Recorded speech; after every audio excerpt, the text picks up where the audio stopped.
Hey trackies, welcome back to another video here on TXT Track Time. Please remember to like the video and also subscribe to the channel. So as I said, Jamaica has literally gone to Lausanne in our bus load. Yeah man.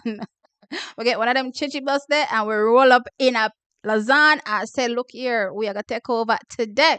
And we did absolutely phenomenal in all the events that Jamaica is participating. Really, really solid performances from our athletes. So I want to kick things off with the major Jamaican win and Rasheed Broadbell taking down Grant Holloway. Yes, in an epic win in the men's 110-meter hurdles and trackies. I'm absolutely here for it because we knew going in to the Olympic Games that Rasheed Broadbell was just short of a few more weeks, a few more races under his belt to be back to his absolute best, given the fact that he did knee surgery earlier on in the year and, was pretty much not even going to make it to trials. Pushed it, made it to trials. I was like, okay, I have a few more weeks. Pushed it, made it to the Olympic Games and got a bronze medal. But from then on, trackies, you could tell a few more weeks, a few more races, and he'll definitely be able to get Grant Holloway. And look here, he turned up and he did exactly so. Love the performance. So he walked away with the win in a 13.10 seconds win.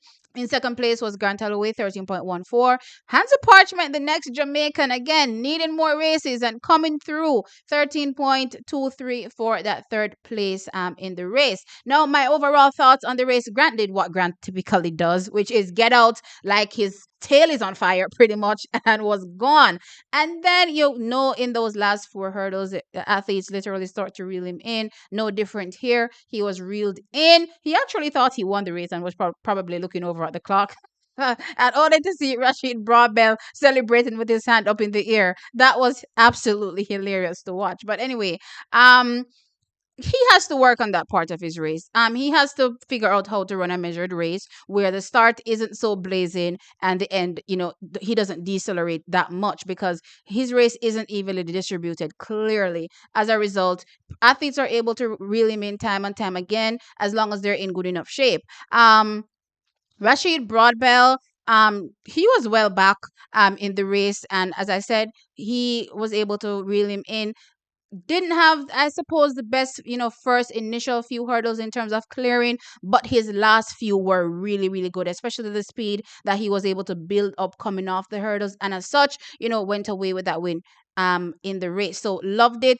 And yeah, I can definitely see him going faster and faster as long as there are more races, left in the season. And I'm hoping that he's able to have an injury-free 2025 or herein after so that we can really see him turn up at the championships and run absolutely phenomenal. Now in 2024, we all know, well, not 2024, 2023, unfortunately, he fell in the heats. So he was in good shape then, but it just didn't work out. So I'm hoping that, we can definitely see him at his best at a major championships because I really want to see this type of throwdown with himself, Grant Holloway, Hansle Parchment when they're all there at their best and what will happen at the end of the day. For Hansle Parchment, same thing, not the best start. He hit more hurdles in my opinion than our Rasheed Broadbell. I did think he was gaining momentum in the race, but then clicked some more hurdles, so he lost that momentum and unfortunately was not able to increase on his positioning in as far as I'm concerned, because at one point I thought he could have also caught Grant Holloway, but it is what it is. He finished third here. Definitely has to work on cleaning up, clearing the hurdles. Absolutely. Once that happens, then yeah, I definitely see these guys being able to trade wins time and time again. Daniel Roberts was also there. He's a silver medalist from the Olympic Games. So the three medalists here, Grant, Rasheed, and Daniel Roberts. He was fourth though with a 13.26 seconds run. So that's what happened in the men's 110-meter hurdles. Let's jump over to the men's long jump. And boy, I tell you, Tentaglu, Tentaglu, Tentaglu. What can we do to take this dude down? I swear to you, he keeps snatching that win/gold from us on the clutch jump, the final jump, and he does it again here, where he walks away with the win with a 8.06 meters jump. Now, I'm not sure what was going on here in Lausanne, but the jumps weren't, really far out there in the pit, which is quite surprising given the type of performances that we've seen from these men this season. And also, when they were jumping, the jumps looked good. So I don't really know why the jumps weren't further out, but it is what it is. So the win was at 8.06. 6. Wayne Pinnock was, living on the edge with that 8.01 second meters, not seconds, 8.01 meters jump. As I said, he was snipped literally on the last jump by Tentoglu, and yeah, Tentoglu walked away with the win. Y'all know with the Diamond League, they flipped the finals where the person leading jumps first. So the only three athletes make it to the sixth jump, and the first place jumps third in that order, second for second place, and then third place jumps last. And interestingly, Tentoglu was sitting in third this time around. And yeah, so he on the last jump of the competition, walked away with the win. I felt as though if there was the other way around, Wayne Pinnock would have gotten an opportunity to respond, but it is what it is. Simon Ehammer finished in third place with a 7.99. Now in fourth place was Tajay Gale. He jumped a 7.92, and Kira McLeod jumped a 7.82. So as I said, the jumps were not, given distance. Let's just say that, but the performances nonetheless were good. The athletes that are in pole position or were in pole position, at the Olympic Games did well here in terms of Wayne Pinnock and Miltadis Tentoglu. When it came to Mattia Furlani, his best jump was a 7.88 meters. So yeah, when you're living, with these kind of meters separating athletes and it's not way out there, then yeah, you may fall down the pack, and that's pretty much what happened here with a Furlani. But yeah, great jumping from our Jamaicans. They finished second, fourth, and seventh in the men's long jump. Now, moving on from the men's long jump, I want to talk about the women's 400-meter hurdles, right? No, Femke Ball comes back from, her defeat, you would say, because not only did she not finish second, but she finished third in the women's 400-meter hurdles at the Paris Olympic Games to set a meeting record here, running 52.25 seconds. Now, Rushell Clayton was second. She ran 53.32. Genevieve Russell was third, 54.48, sorry, and Anjanette Knight was fourth, 54.93. So Jamaican second, third, and fourth in this women's 400-meter hurdles. My thoughts on the race. Femke Ball looks kind of scared. I'm not gonna lie.